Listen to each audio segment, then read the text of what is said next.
Ready. Play. Okay, last one. We'll do Joao Fonseca against Miomir Kecmanovic. Just going to find the section of the draw that they are in as well, just to see who they'll be playing next to see their chances of a potential deep run. I've got Mensic here as well. Yes, it's an intriguing section with Marajan. A lot of fun players in this section, I would suggest, although I don't think you would include Misha Ouch, Kecmanovic. Nardi is not going to win a slam match again. Ouch. He's Like coming 0-6 now, I think. Is he?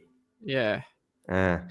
Joao Fonseca, obviously the opposite in terms of the fact that if you just looked at Buenos Aires and his slams, you'd be actually, but he's obviously, a lot of people want to knock him down, partly because there's so many people building him up. And so every time he loses early, his North American swing wasn't anything to write home about for sure. Yeah, I mean, it was almost bad enough that you can kind of write home about it and, just say that, well, this is not progressing as planned. There are definitely like some fundamental issues, especially with the returning. Tristan Skulkate, Fonseca just looks completely out of this match because he doesn't have a block return, because he can do nothing if he cannot like neutralize the power of the opponent like that. Buyun Chaokete almost defeats him as well. And then, of course, Atman does pretty much the same thing to him. Nicolas Jarry at Wimbledon, who is also in this section. Maybe we'll get a rematch in the third round. But like up until the third round of Wimbledon, I think everybody was super positive about Fonseca, right? At that point, because he had just played Eastbourne, almost beat Taylor Fritz, shows up at Wimbledon, plays fantastic in the first two rounds against Brooksby and Fernley. And then Jarry shows up and it's kind of been a string. He beat Hurkacz at Wimbledon as well, right? Hurkacz? No, Roland Garros. Oh, sorry.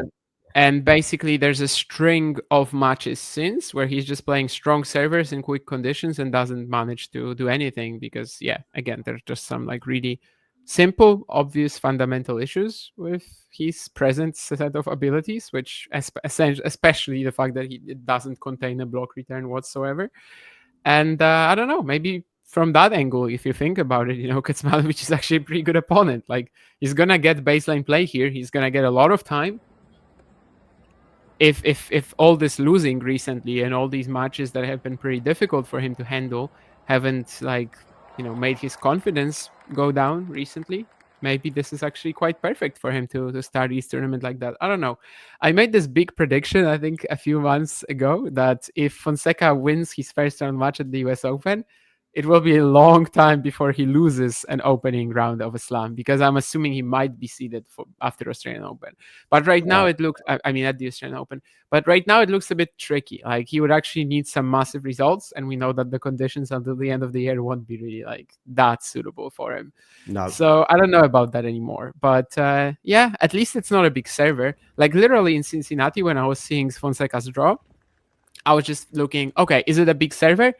If it was, I was like, okay, that's going to be troublesome. And if it wasn't, I was like, oh yeah, he's fine. So if he's going to be like that here, I don't know. Okay. And I'm going to go with that pattern, continuing in that obviously Misha is not the biggest server on tour, and therefore he will get a chance. And once he's getting into the rallies, he's fine.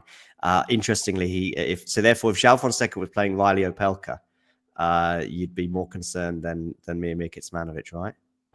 Probably. I think if it was maybe even a more mobile big server, like somebody like Skulkate, Atman, and stuff like that. But I don't know. Probably against Fonseca it would be tougher too. I suppose he did lose to Jarry at Wimbledon, which is also like a fairly immobile big server. Still not in Opelka's league movement wise. Obviously, but Opelka Jarry on glass lower down. Did play pretty well at Wimbledon this year in his wins over Rune and Fonseca among them. I did think Joao might just have a little bit too much for Joao that day, and that's how it emerged in the end. And he's got incredible pedigree on Wimbledon, obviously losing to Alcaraz in round 3 or 4, was it, a couple of years ago? 3. Led 5-2 in the 4th. Could have been a 5th set, Exactly, and on a side note, Opelka is also not an easy opening round draw. And even though I said I know nothing about this tournament, about this draw, I actually know who Opelka is playing in the opening round. Yeah, but I just think Alcaraz is winning that quite. I mean, he's going to win, I think. But Opelka, Tien, for the big favorites, these are very difficult opponents round 1. Okay, on that bombshell, we will bring this to a close. If you enjoyed this video, make sure you hit that like button. Don't forget to subscribe and click that notification bell so you don't miss out on all things tennis.